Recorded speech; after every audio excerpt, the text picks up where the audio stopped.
పైశాచికం అన్నటువంటి వార్తను హైలైట్ చేసింది. కాకేరపై జగన్ అనుచరగణం దాష్టికాలు, ఉద్యోగులపై వైకాపా మోకల ప్రతాపం, 5 ఏళ్లుగా దాడులు దౌర్జన్యాలతో బెంబేలు, యమబట్టుల్లా రెచ్చిపోయిన నేతలు కార్యకర్తలు, అయినా నోరు విప్పని ముఖ్యమంత్రి జగన్, మాటలకు పరిమితమైన ఫ్రెండ్లీ ఎంప్లాయీ ప్రభుత్వం, అధికారానికి అరాచకంతోడైతే రాక్షసత్వం జడలు విప్పుకుంటుంది, పాలనలో అహంకారం మితిమీరితే విశృంఖలత్వమే రాజ్యం వెళ్తుంది. జగన్ 5 ఏళ్ల పాలనలో అచ్చం జరిగింది ఇదే. పేద సామాన్య జనంపై తమ ప్రతాపం చూపించిన మంత్రులు, వైకాపా మోకలు, ఉద్యోగులు, పోలీసుల్ని వదలలేదు. వారికి ఓ పూచిక పుల్లగా జమగట్టి ఎక్కడికక్కడ విరుచుకుపడ్డాయి. తమది ఫ్రెండ్లీ ఎంప్లాయీ ప్రభుత్వాన్ని గొప్పలు చెప్పుకున్న జగన్ పోలీసుల ఉద్యోగులపై తన అనుచరగణంతో దాడులు దౌర్జన్యాలకు తెగబడ్డారు. ఎదురు తిరిగిన వారిపై పగబట్టారు అంటూ ఓ పెద్ద వార్త రాసుకొచ్చారు. ఓవరాల్గా వివిధ ప్రాంతాల్లో పోలీసుల్ని అన్నటువంటి తుపాకీతో కాల్చుకుని నిన్న ఒక కానిస్టేబుల్ ఆత్మహత్య చేసుకున్నటువంటి సంఘటన బేస్ చేసుకునేది.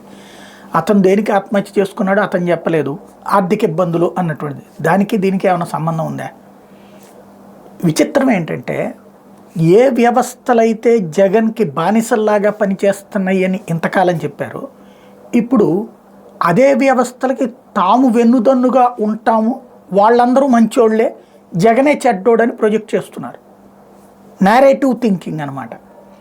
అంటే ఇప్పటిదాకా ఏం చెప్పారు?